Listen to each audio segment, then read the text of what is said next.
네, 안녕하세요. 혹시 온라인으로 참여하고 계신 시청자분들한테 인사 한번 부탁드려도 될까요? 네, 안녕하세요. 유튜브 보시는 분들 아시겠지만 정신 차려보니 마이스 10년 차 이제 넘어가는 송태준이라고 합니다. 반갑습니다. 네, 안녕하세요. 저는 마이스 업계에 약 7년 정도 몸을 담았었던 네, 네, 송아람이라고 합니다. 네, 감사합니다. 네, 저는 마이스 업계를 경험하고 나서 지금은 PR 회사를 다니고 있는 2년차 장동환이라고 합니다. 잘 부탁드립니다. 네, 만나 뵙게 돼서 정말 반갑습니다. 오늘 강연자분들과 시청자분들 모두에게 즐겁고 의미 있는 시간 되었으면 좋겠습니다. 그럼 세 분과 함께 치명적인 마이스의 세계 본격적으로 만나보도록 하겠습니다.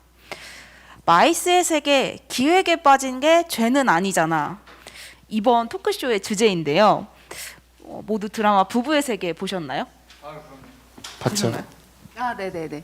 네, 저도 봤습니다. 보셨다고 하는 것 같은데. 봤어요, 진짜. 네, 거기서 한 등장인물의 대사가 유행이 됐었죠. 사랑에 빠진 게 죄는 아니잖아. 저희는 기획에 빠진 게 죄는 아니잖아로 한번 패러디를 해봤어요. 어떻게 기획이라는 매력에 대해서 공감하시나요? 당연하죠. 네, 공감합니다. 네, 저도 공감합니다. 얘기하는 거. 네, 그래서 첫 번째 주제는 바로 마이스의 단맛. 이 산업에 헤어나올 수 없는 매력, 그 장점들은 무엇인지 좀 더 자세히 들여다보려고 하는데요.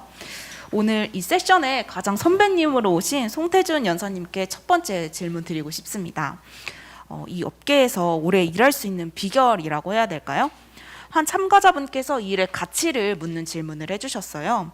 긴 시간 동안 연사님이 찾으신 이 일의 가치는 무엇일까요? 일단 정리하면은 한 문장으로 100일을 준비해서 하루 만에 터트리는 어떤 가능성이라고 이야기를 할 수 있을 것 같아요.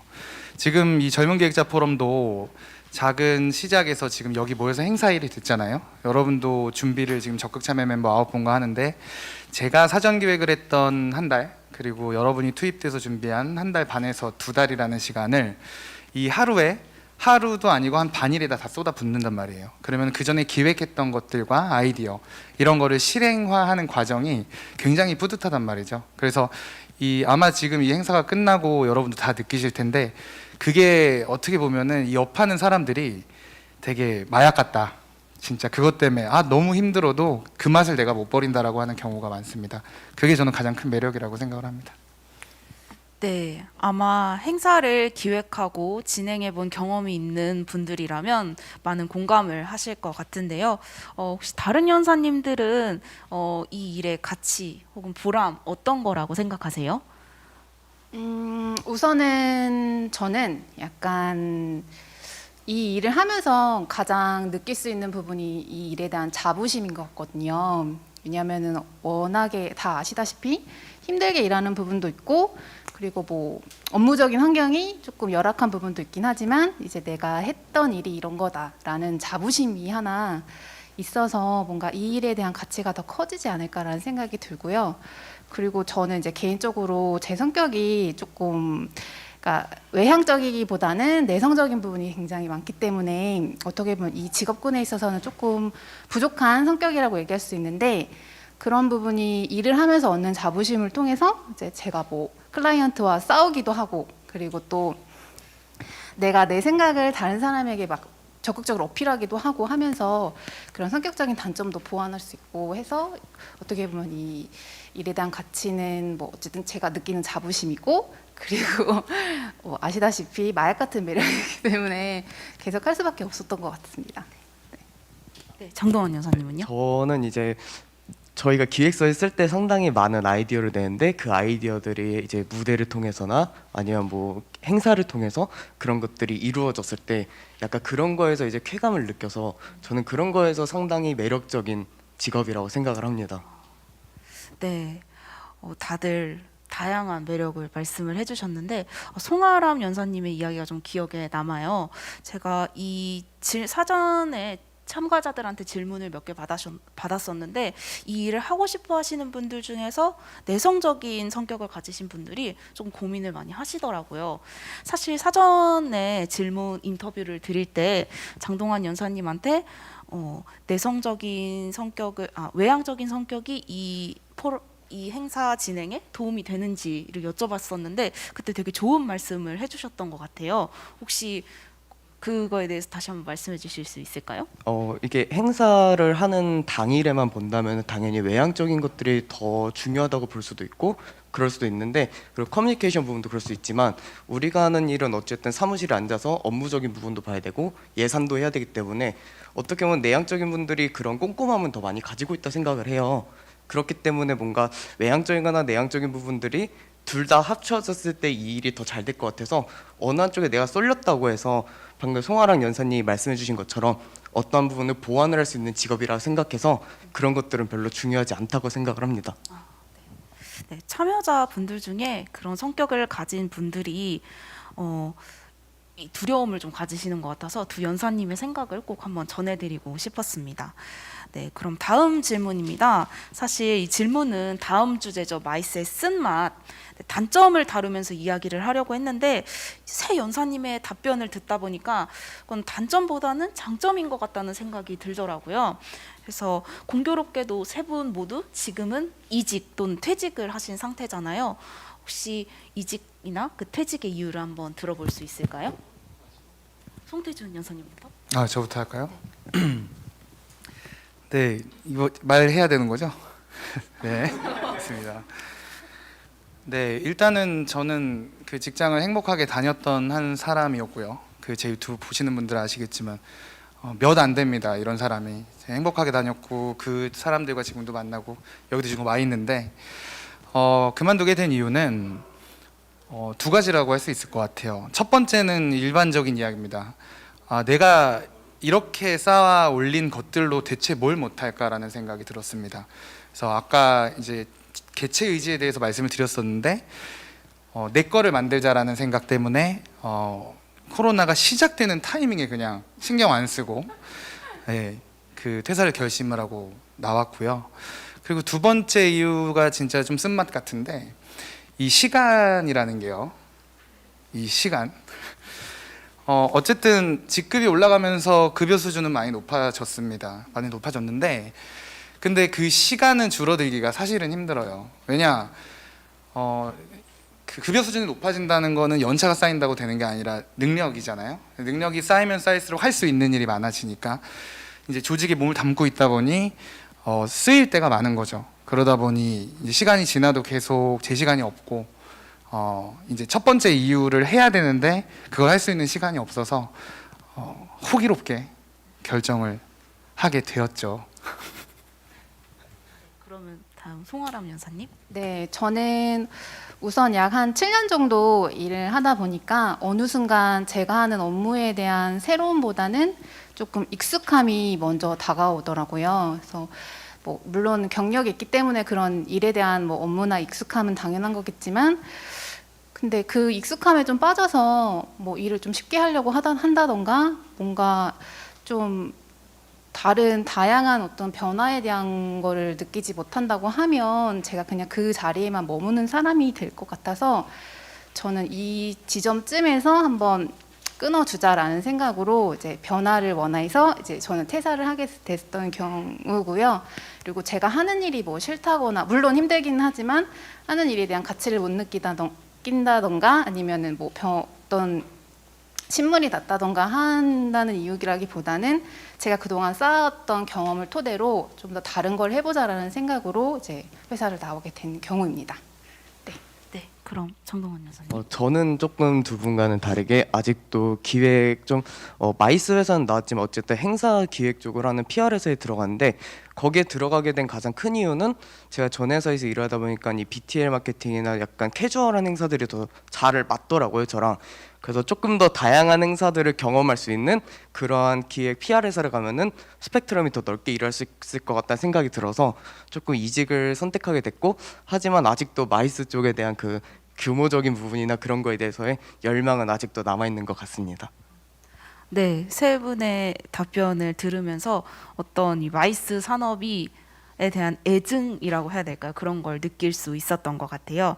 자, 그럼 이번 주제 마지막으로는 가장 인상 깊었던 협상에 대해서 성아람 연사님이 소개해 주실 수 있을까요? 네, 제가 경험했었던 행사 중에서 가장 기억에 남는 행사는 외국에 이제 지사를 두고 있는 협회에서 이제 저희 한국에 들어와서 이제 행사를 주최하려고 했었던 행사였는데 제가 되게 굉장히 운이 좋게 이제 그 현재 에이전시 PM을 맡게 됐었던 행사입니다.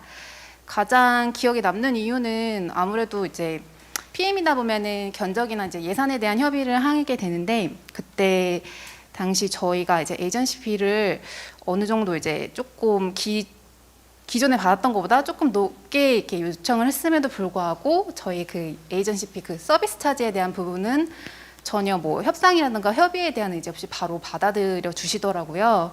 네, 왜냐하면은 제가 생각했을 때는 아무래도 그분들 입장에서는 사람이 하는 일에 대한 그런 서비스라는 차지가 당연히 이제 요구를 해야 된다는 생각이 들고 왜냐하면 저희 국내에서 행사하다 보면은 그런 것 때문에 딜을 해야 되는 경우가 굉장히 많은데 이제 이런 일에 대한 대행하는 업무에 대한 그런 인건비 이런 부분을 그냥 바로 인정해주고 수긍해주는 행사였었던 것 같아서 어떻게 보면 제가 굉장히 기억에 남는 행사 중에 하나였습니다. 네. 네, 이 이야기는 조금 와닿기도 하고 좀 그래서 마음이 좀 아프기도 했는데요. 월급이 박봉일 수밖에 없는 이유를 묻는 참가자 질문에 대한 송태준 연사님의 답변하고 좀 연결이 되는 것 같아서였어요. 그래서 자연스럽게 우리 마이스의 쓴맛으로 넘어가 보려고 합니다. 마이스 산업에 대한 정보 수집을 딱 1시간만 하더라도 나오는 키워드죠. 박봉과 높은 업무 강도. 네, 왜 이럴 수밖에 없는지에 대해서 송태준 연사님이 팩트 폭행 날려주셨는데요. 한번 들어볼 수 있을까요? 네, 들어볼 수 있습니다. 감히 말씀을 드립니다. 그러니까 제가 산업을 대표하는 사람은 아니지만 이런 이야기는 사실은 뭐 어디에서도 찾기가 힘드니까요. 무려 3가지나 되는데 그 문제를 조직의 입장에서라기보다는 이 산업의 어떤 그 아쉬운 점, 문제점이라고 하면 너무 과하니까 첫 번째는 이 우리의 매출, 그러니까 수익 구조 자체가 사실 인건비 베이스라는 거거든요. 우리가 어떤 물건을 개발해서 판매를 하면 개발비는 많이 들지만 개발을 하고 나서 그 물건이 사람들한테 인기 있으면은 양산해서 납품하면 돼요. 그죠? 근데 우리는 이거 하나하나 다 일일이 만들어야 되는데 그 만드는 거에 대한 거를 우리가 만드는 어떤 그 유형과 무형의 어떤 컨텐츠의 가치를 인정해 준다기보다는 투입되는 사람에 대한 인건비로 돈을 벌거든요. 그러니까 제가 뭘 만들든 간에 제 인건비만 받는 수익 구조. 그 외에 뭐 무대라든가 시스템이라든가 이런 거 들어가는 건 있지만 기본적인 수익 구조가 인건비 베이스라는 거고요. 두 번째는 첫 번째랑 연결이 좀 돼요. 일단 기획의 가치가 바닥에 떨어졌다라는 겁니다. 좀 전에 여기 우리 연사님께서 말씀해 주셨는데 이 기억에 남았던 순간이랑 반대되는 게 이게 이런 기획과 사람의 서비스의 가치를 인정해 준다는 건 정말 기분 좋은 일인데 실상은 그렇지 않거든요. 그러니까 나라는 사람이 어떤 걸 기획을 했어요. 그러면 그 기획료를 청구하기가 쉽지가 않습니다. 또 똑같아요. 1번처럼 인건비를 받는 거예요. 네. 근데 나는 그걸 위해서 며칠 밤을 샐 수도 있고 고민을 하고 내 걸 다 내놔 갖고 만드는데 근데 그거를 인정을 해주는 곳을 찾기가 많이 힘듭니다. 네, 그게 두 번째고 세 번째는 좀 그 굉장히 우려가 좀 되긴 하는데 이것도 말씀드릴게요. 세 번째는 덤핑으로 인한 이 단가가 계속 낮아지는 현상이거든요. 예를 들어서 우리가 100만 원짜리 행사를 한다고 치면은 그거를 수주를 하기 위해서 비딩을 하고요. 비딩하는 회사는 거기에 이제 기술 점수도 있는데 가격 점수가 있습니다. 가격 점수는 낮아요. 그렇지만 기술 점수가 비등비등한 경우엔 가격 점수로 그 기술 점수를 뒤집는 경우가 생기거든요. 그러니까 경쟁을 많이 하다 보니까 어떤 회사에서부터 시작돼서 그거 이제 100만 원짜리를 저는요 저희는 80만 원에 할 수 있어요. 그럼 다른 회사 어떻게 해요? 아니요, 못합니다. 그렇게 말할 수가 없다고요. 점점 내려가서 그 100만 원짜리 행사가 70만 원이 되고 60만 원이 되잖아요. 그러면은 이게 뭐 사장님 탓인가요? 산업의 문제지. 그러면서 점점 나중에는 그 100만 원짜리 행사는요 60만 원짜리 행사가 됩니다. 왜? 너네 옛날에 60만 원 했잖아. 이렇게 되는 거거든요. 그러면 점점 더 이제 아래서 돈을 받는 사람들은 힘들어지는 거죠. 이렇게 세 가지 말씀드릴 수 있을 것 같습니다. 네. 산업 구조상 생기는 어쩔 수 없는 문제이기도 하지만 또 한국이기 때문에 좀 부각되는 면이 있는 것 같아서 좀 씁쓸하네요. 그러면은 여기서 좀 분위기를 바꿔서 당사자는 괴롭지만 듣는 사람은 즐거운 실수담 이야기로 넘어가 보려고 합니다. 신입 때 저지른 아찔한 실수에 대해서 장동환 연사님이 이야기해 주실 수 있을까요? 그때 생각하면 지금도 좀 아찔하고 제 사수분한테도 많이 죄송한 부분인데, 제가 6개월차 때 이제 시상식 업무를 맡았었는데 그때 이제 디자인 발주 과정에서 제가 마지막 체크를 좀 못하고 그렇게 해서 현장에서 그걸 저희가 발견한 게 아니라 또 클라이언트 분이 발견을 한 거예요.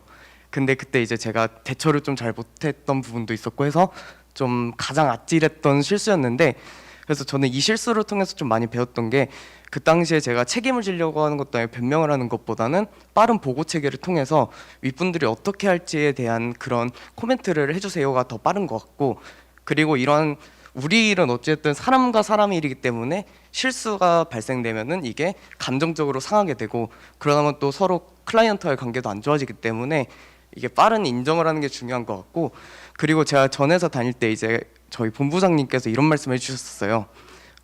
직급이 올라갈수록 돈을 많이 받는 거는 책임을 우리가 지겠다는 거다.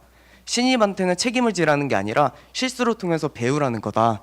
저는 이 말이 정말 너무 와닿았었는데, 그래서 여기 들어오시는 신입분들은 누구나 실수를 할 수 있기 때문에 절대 이게 당황하지 마시고 멘탈을 부여잡으시고 네, 열심히 나갔으면 좋겠습니다. 왜 갑자기 엄청나게 좀 폭소를 하셨어요? 너무 이유가 뭐죠? 훈훈해서요. 박수 한번 쳐드려도 되나요? 민망한. 사실 드라마에서만 나오는 이야기인 줄 알았는데, 네, 본부장님이 그것도, 네. 인생이 드라마예요, 여기는. 네. 이 부분을 사실 사전 인터뷰 때도 이야기를 했었고, 그래서 꼭 여기서 언급을 하고 싶었는데, 그 이유가 뭐 신입은 실수할 수밖에 없다. 대신 신입이 하는 일은, 그리고 또 책임져줄 상사가 있다. 그런 말들이 괜히 위축될 수밖에 없는 신입 사원들한테 좀 힘이 될 수 있는 말인 것 같아요. 이렇게 인간적인 경험담들을 이번 주제 마지막으로는요, 앞에서도 이야기가 나왔었죠. 마이스 산업의 악명 높은 단점들. 사전 설문조사에서도 마이스 산업의 아쉬운 점을 묻는 질문에 낮은 연봉 74.8%, 그리고 높은 업무 강도 64.1%, 그리고 세 번째로 기획보다 대행 위주를 42.7%를 꼽아주셨어요. 여기서 팩트 체크 들어가겠습니다. 이번에 OX로 세 분의 답변을 한번 동시에 들어볼게요. 연사님들, 현장에서 이 순위가 동일하게 적용된다고 생각하시나요? 하나, 둘, 셋. 오. 방금 마이크로 안 들어갔겠지만 꼰대네라고 하셨습니다. 그러면은 O는 이게 동일하게 적용된단 말이니까 왜 X라고 말씀하셨는지가 궁금해요. 다시 해도 돼요? 아니 저는 그 버벅이 되는데, 그러니까 저는 개인차가 있다고 생각하는 거예요. 네, 저는 개인차가 있다고 생각하지. 그 의견은 뭐 사람마다 뭐 다를 수는 있습니다. 뭐 그렇죠. 네. 특히나 어떤 부분이 좀 이건 아닌 것 같은데라고 생각하시는지, 그 세 개 중에서. 남의 돈 버는 일은 다 힘들다고 저는 생각을 하거든요. 그리고 우리 일만 힘든 거 아니고 더 힘든 직종도 많은데 그거는 순서를 세우기 힘들잖아요. 왜요? 꼰대라고? 그래서 그런 거예요. 근데 어쨌든 결정을 하면은 가서 열심히 하고 자기의 어떤 글로리를 누리고 하는 게 좋은 거니까. 그렇죠. 그렇게 생각할 수도 있으실 것 같아요. 네. 그럼 이 답변에서 바로 다음 주제로 넘어가 보도록 하겠습니다. 마이스의 여린 맛인데요. 지금 시점에 입사 후 1, 2년을 지나고 계신 장동환 연사님이 실제로 마주한 이 현장에 어떻게 대처하셨는지 또 어떻게 극복하려고 노력하는 중이신지가 궁금해요. 네. 저는 이제 관광경영학과를 다니면서부터 이 마이스 쪽에 좀 꿈을 많이 가지고 들어오게 됐는데 들어오고 나서 사실 큰 괴리감에 빠졌었어요. 배울 때는 엄청나게 화려하고 우아한 백조라고 했는데 우리는 백조이고보단 밑에서 발을 딛는 그 오리발의 느낌이 든 느낌이라서 조금 힘들었고 그러다 보니까 정말 6개월 차가 됐을 때는 회사가 나가는 게 너무 힘든 막 아침에도 일어나기 힘들고 막 그랬는데 이게 그냥 저를 내려놓고 그냥 회사에서 하는 업무를 그대로 하다 보니까 어느 정도부터 그거에 대한 익숙함이 생기고 자신감도 생기게 되고 근데 그 자신감은 뭔가 제가 내려놨다고 표현했는데 이게 그만뒀다라는 표현이 아니라 제 시간을 많이 없앴던 것 같아요. 뭔가 워라벨 하는데 워라벨을 하기 위해서 내가 능력이 먼저 생겨야 되겠다라는 생각이 들어서 이거를 좀 회사에서 먼저 야근 같은 것도 제가 못하니까 남아서 좀 하려고 노력을 하고 그러다 보니까 자연스럽게 저만의 시간도 생기기도 시작했고 그렇게 꼼꼼하게 챙기다 보니까 이제 행사에 대한 플로우를 좀 알게 되니까 이제 그거에 대해서 자신감이 생기고 그렇게 하다 보니까 자연스럽게 저는 극복을 하게 됐던 것 같고 그때 당시에 저는 지금 당장 너무 힘들지만 내가 미래에 저 콘솔에 앉아있는 분들처럼 될 수 있을까라는 고민을 좀 많이 했던 것 같아요. 근데 저는 결론을 내린 거는 나도 될 수 있다 라는 생각을 해가지고 버티게 되었고 그런데 정말 이쪽에 와서 가장 힘든 거는 어쨌든 일인데 저는 사람 때문에 힘들거나 아니면 뭔가 배우는 것이 없다라고 하면 조금 이직과 퇴직을 좀 고려해보는 것도 하나의 좋은 방법일 거라고 생각을 합니다. 워라벨의 의미를 스스로 찾아가는 시간이 조금 필요할 것 같다는 말씀인 것 같아요. 네, 다음 질문도 장동환 연사님께 들어온 질문인데요. 아무래도 취업 준비하시는 분들이 시청자 여러분들의 이렇게 많은 비중을 차지하고 있다 보니까 이 주제에서 연사님의 의견을 좀 많이 궁금해하시는 것 같아요. 두 번째 질문은 어떻게 자신만의 아카이브를 구축했는지에 대한 질문이에요. 기획자로서의 역량을 취업이나 이직 시 어떻게 증명하면 좋을지에 대한 조언을 구하는 것 같은데 사전 인터뷰 내용에 따르면 이 아카이브 구축에 있어서 최근에 뼈저리게 깨닫게 되셨다고 어떤 이야기인지 한번 들어볼 수 있을까요? 사실 이 얘기는 저는 사회 초년생 분들한테 좀 많이 하고 싶은데 대학생분들은 어떠한 공모전이든 대외 활동을 하면 수료증이 나오기 때문에 취업을 할 때 그걸 증빙서류를 내면 되지만 내가 이직을 할 때 제가 이 행사에 참여했어요라는 건 참 말하기가 애매해지더라고요. 그러다 보니까 내가 디자인을 잘해요, 내가 PPT를 잘 만져요를 보여줄 수 있는 게 뭘까를 고민할 때 이제 송 팀장님께서 블로그를 해봐라 라고 해서 처음으로 저는 이제 블로그를 운영을 좀 시작을 했고 그 다음에 두 번째는 이제 저만의 포트폴리오를 만들었는데 저는 약간 저를 게임 캐릭터화해서 만들었었어요. 그런 식으로 하는데 막상 만들려고 하다 보니까 제가 신입 때 우왕좌왕했었기 때문에 뭘 했는지 기억이 많이 안 나서 좀 그거에 대해서 아쉬움이 많이 남았었기 때문에 앞으로는 좀 지금 회사도 그렇고 제가 하는 행사들이 끝나고 나면 꼭 기록을 하려고 노력 중이에요 지금. 그렇게 해서 실제로 이직을 할 때 저 이직 이제 자료서를 낸 회사에다가 면접을 보러 가면은 실제로 저한테 실제로 많은 질문 해줘요.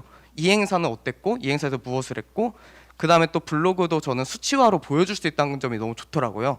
저의 마케팅 능력을 어찌됐든 보여주는 거니까 그게 그런 식으로 해서 보여드리면서 하니까 저의 이야기를 다대 면접을 해도 저의 이야기가 더 많이 나오게 되고 당연히 그 이분들도 궁금해하니까 뭔가 조금 내가 자기 밥그릇 자기가 챙긴다잖아요. 그러니까 내가 조금 더 남들보다 더 부지런히 그런 것들을 차근차근 기록하는 게 중요할 것 같습니다. 네, 그냥 방법만이 아니라 또 그게 실제로 증명된 경험담까지 있어서 사회 초년생 분들 혹은 취업 준비생들한테 정말 꿀팁이 될 것 같아요. 그럼 이 타이밍에서 가장 오랜 기간 근무하신 선배님께서는 이 분야를 준비하고 있는 학생들이 어떤 역량 개발에 좀 집중했으면 좋겠는지 조언 한마디 해주실 수 있을까요? 일단은 저 또한 되게 그런 일반적인 그리고 다 알고 있는 테크트를 타고 온 사람이 아니라서 제 관점에서 말씀을 드리면 다 알고 있는 내용이 있잖아요. 뭐 어학이라든가 자격증이라든가 대외 활동이라든가 이런 것들은 좋아요. 그렇게 계속 경험을 하는데 그 장동환 연사가 이야기했던 것처럼 자기만의 어떤 한 가지를 가지고 갔으면 좋겠거든요. 근데 그게 자기가 즐거운 일이어야겠죠. 뭐 쉽게 그냥 말씀드리면은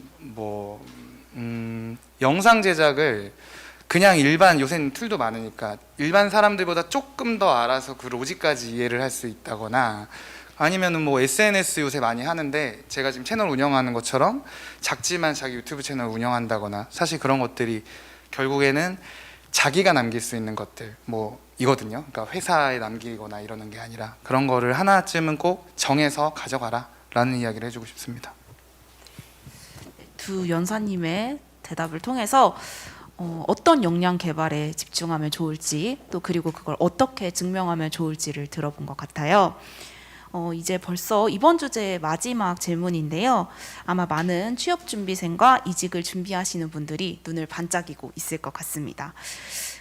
우리 업계의 선배님으로서 또 그리고 동료로서 새로 입사하는 분들에게 바라는 점은 무엇일까요? 먼저 송아람 연사님.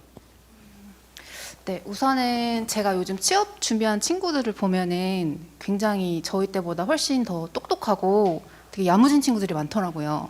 그래서 뭐 내가 취업 전에 어떤 뭐 역량을 키워야 할까요라는 그런 고민은 솔직히 제가 생각했을 때 대다수의 취업 준비한 친구들은 다 갖췄다고 생각을 하거든요. 특히 뭐 마이스 업계를 준비하는 친구들에게는 그런 뭐 직무적인 역량보다는 이제 이 일이 혼자만 하는 일은 아니거든요. 그래서 함께 하는 일에 대한 고민을 조금 더 하고 이제 시작을 하면 좋을 것 같다는 생각이 듭니다. 그래서 사회생활을 어떻게 해야 될지에 대한 그런 고민은 뭐 내가 이런 업무를 잘해 이런 것보다는 이제 같이 일하는 사람들에 대한 예의, 기본적인 예의, 뭐 그게 꼭 사내 정치를 하거나 뭐 아부를 떨거나라고 하는 게 아니라 진짜 내 옆에서 같이 일하는 사람들에 대한 기본적인 예의를 지키면서 내가 일을 어떻게 할 건지 그리고 업무를 하다 보면은 이제 업무 환경에 대한 불만도 있을 거고 이제 뭐 월급에 대한 불만도 있을 텐데 그런 부분을 사람들끼리 모여서 이제 뭐 불평불만할 게 아니라 그런 것보다는 조금 더 마이스 업계에서 어떻게 하면 내가 조금 더 진취적인 사람이 될 수 있을지 어떻게 내가 조금 더 개인적으로 발전할 수 있을지에 대한 이야기를 나눌 수 있는 사람들을 주변에 많이 두셨으면 좋겠어요. 그래서 뭐 힘든 거 다 알죠. 힘든 거 아는데 이제 주변의 사람들이 내가 어떤 사람들을 뭐 같이 일을 하느냐에 따라서 이제 이 일을 오래 할 수도 있고 아니면은 그만두고 전직을 하는 경우도 있는데 저 같은 경우는 제가 지금 7년 동안 일을 할 수 있었던 가장 큰 뭐랄까요 이유는 원동력은 제 주변에서 일했었던 사람들 그 동료들의 몫이 제일 컸거든요. 만약에 그렇게 힘든 일임에도 불구하고 그런 동료들이 없었다면 아마 계속 이 일을 하진 않았을 것 같다는 생각이 들어요. 그래서 뭐 기본적인 뭐 업무의 역량 그런 고민보다는 내가 어떤 사람들과 함께 어울려서 일할지에 대한 고민을 조금 더 많이 하셨으면 좋겠습니다. 이런 신입의 자질을 묻는 질문에 세 분의 연사님께서 다 비슷한 답변을 주셨었어요. 특히나 송아람 연사님께서는 이 일은 혼자 하는 일이 아니다라는 말씀을 사전 인터뷰 때도 항상 강조를 해주셨는데 아마 마이스인의 기본 덕목을 관통하는 이런 명제인 것 같습니다. 이제 주제들과 상관없이 시간이 조금 남아서 자유롭게 사전 참가자 질문들을 좀 다뤄보려고 해요. 그 중에서도 이 질문은 좀 사심을 담아서 꼭 답변을 드리고 싶었습니다. 한 참가자분께서 기혼 여성입니다. 아이가 있어도 할 수 있을까요? 이렇게 질문 주셨어요. 이 질문을 두 연사님께서 골라서 답변을 주셨었는데 네, 간절함이 보이는 이 질문에 가능한 많은 답변을 제시해드리고 싶었습니다. 먼저 송아람 연사님. 네. 우선은 제가 여기 패널들 중에서 같은 여성이니까는 현실적인 조언을 해드릴 수 있을 것 같아서 말씀을 드리려고 하는데요. 보면은 마이스 업계에 굉장히 많은 여성분들이 종사를 해요. 근데 이제 높은 직급으로 올라갈수록 일과 이제 가정을 같이 병행하시는 분들은 찾아보기가 힘드세요. 이건 어쩔 수 없는 현실적인 문제인 거고 마이스 업계뿐만 아니라 다른 직종에서도 종종 볼 수 있는 현상인데 구체적으로 말씀을 드리면 어떤 업무를 맡느냐에 따라 달라질 수 있을 것 같다고 생각을 합니다. 예를 들어 제가 뭐 주로 이제 기획 업무를 맡는다고 하면 어느 정도 이제 업무에 대한 뭐 어레인지라던가 시간 안배는 제가 스스로 할 수 있는 부분이기 때문에 뭐 개인적인 시간을 어떻게 활용할 건지에 대해서는 가능은 하다고 생각은 하지만 만약에 뭐 행사를 준비하거나 이제 실무에 대한 업무를 맡는다고 하면 프로젝트가 딱 그 착수하고 이제 완료되는 기간이 한 짧게는 뭐 한 달 반, 뭐 2달 정도 걸리는데 그때는 정말 개인적인 시간을 낼 수 있는 여력이 없어요. 그래서 만약에 그런 업무를 주로 맡으신다고 하면 아무래도 아이를 챙기시기에는 힘드시지 않을까. 그래서 그렇다고 해서 뭐 기혼 여성이고 아이가 있다고 해서 이 업무는 안 된다라고 말씀드리고 싶진 않아요. 분명히 또 새롭게 길을 개척할 수 있는 방법이 있다 생각하기 때문에 가능은 하지만 많은 장애물과 뭐 도전이 생길 거라 생각을 합니다. 어떤 분이신지 모르겠지만 좀 열심히 하셨으면 좋겠어요. 네. 그러면 송태준 연사님께서는 이 분이 만약에 직장을 선택하게 된다면 회사를 고를 때 이런 부분은 꼭 고려해봐라라고 말씀해 주실 수 있을까요? 네, 꼰대 송태준입니다.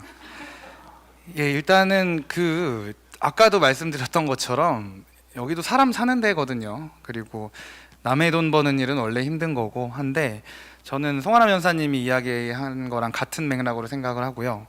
저도 그런 사람들이 주변에 몇 있어요. 근데 몇 안 돼요. 근데 그런 사람들 보면 되게 멋있다고 생각을 합니다.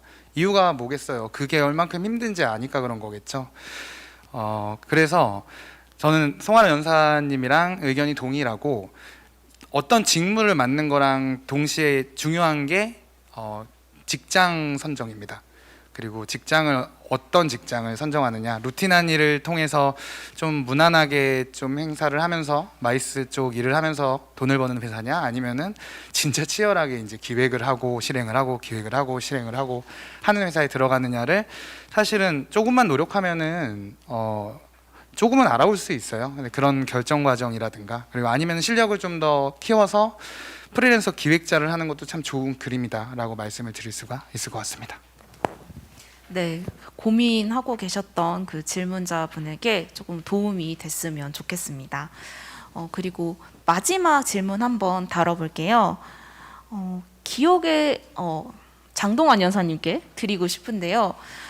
아무래도 취업 준비하다 보면 많은 대외 활동이나 뭐 스펙 쌓기 등을 알아보잖아요. 제가 연사님에 대한 추천을 받았을 때 연사님의 정보에 대외 활동 경력 다수 이렇게 나와 있었거든요. 그 중에서도 가장 기억에 남는 대외 활동과 그 이유를 한번 들어보고 싶어요. 일단 제가 다양한 대외 활동은 했다고 하는데 뭐 매 학기마다 했다고 하면은 많이 했다고 저는 생각은 하긴 해요. 근데 정말 다양한 대외 활동 경험하고 정말 큰 회사의 대외 활동도 경험하면서 느꼈던 건 오히려 큰 회사에서는 뭔가 체계화돼서 배울 수는 있지만 정해가는 틀에서 내가 색깔만 바꾸다 보니까 저는 개인적으로 재미는 별로 없었는데 오히려 교육 동아리 활동을 할 때 그게 1기 활동이었는데 아예 무에서 유를 창조해내고 우리가 없던 행사를 만들고 타겟층도 우리 마음대로 선정을 할 수 있으면서 했던 게 정말 기억에 남고 근데 저는 이런 대외 활동보다 이제 대학생분들이 쉽게 접할 수 있는 건 아마 MT를 기획하는 일인 것 같아요. 정말 행사장 장소 답사도 해보고 섭외도 해보고 보험이라는 것도 단체 보험도 들어보고 그냥 버스 대절이라는 것도 해보고 프로그램 답 짜고 근데 또 이거를 관통하는 커뮤니케이션 메시지 같은 게 하나 있어야 되고 뭐 올해는 북고풍으로 가겠다 이런 것처럼 저희도 실제로 그런 거를 하는데 이제 그런 것처럼 쉽게 접할 수 있는 부분이 많기 때문에 저는 뭔가 나는 기획해보고 싶은 분인데 대외 활동은 조금 못할 것 같아 라고 하시는 분들은 학생 활동 같은 걸 통해서 하는 것도 정말 큰 도움이 될 거라고 생각합니다. 네. 항상 요즘에는 이 대외 활동이 너무 치열해져서 면접을 3차까지 보기도 하거든요. 그래서 그런 분들한테 너무 대기업 대외 활동에만 눈을 돌리지 말고 좀 다른 데로도 뭐 관심을 보이면 좋을 것 같다. 이렇게 조언 될 것 같습니다. 그럼 토크쇼 세션의 Q&A는 여기서 마무리하는 것으로 하고 마지막으로 참여하신 연사님들의 소감이랑 후배들에게 전하는 짧은 응원 한마디 들어보면서 마무리하도록 하겠습니다. 계속 이렇게 갔으니까 이번에 장동환 연사님부터. 우선 제가 이 자리에 나온다는 거에 대해서 저 스스로 조금 생각을 많이 했어요. 이게 정말 그냥 가볍게 나오려다가 많은 분들이 보게 되고 또 하다 보니까 내가 나와도 될까라는 생각도 많이 했는데, 그냥 제가 든 생각은 여러분들이 보실 때 저런 애도 하는데 내가 못해라는 생각은 들지만 저런 애만큼 열심히는 해야 된다는 걸 좀 아셨으면 좋겠다는 거고요. 그래서 항상 노력과 성실을 겸비한 조금 그러한 인재들이 되었으면 좋겠습니다. 감사합니다. 네, 지금 제가 알고 있기로는 여기 참여하시는 분들이 마이스 업계에 관한 이제 취업을 하고 싶어 하시는 분들로 알고 있는데, 이 업계가 힘들고 뭐 그런 다른 배경에도 불구하고 이제 이 취직을 하시려고 하셨던 마음가짐만으로도 어떻게 보면은 박수를 쳐드릴 만한 일이라고 생각을 해요. 어쨌든 어려움도 이겨낼 만한 그런 마음가짐을 가지고 계신 거니까, 코로나 때문에 지금 마이스업계가 많이 어렵잖아요. 근데 그 어렵다고 그 상황에만 이렇게 안주하지 말고, 또 다른 길은 항상 열려 있는 거니까 뭐 너무 많이 걱정 안 하셨으면 좋겠어요. 그리고 일은 하다 보면은 늘고 열심히 뭐 주변 사람들과 같이 이제 버티다 보면은 늘게 되는 게 이제 업무적인 능력이니까 다들 힘내시고 다들 원하시는 곳에 취업하셔서 열심히 개인적인 성취를 이루셨으면 좋겠습니다. 네, 감사합니다.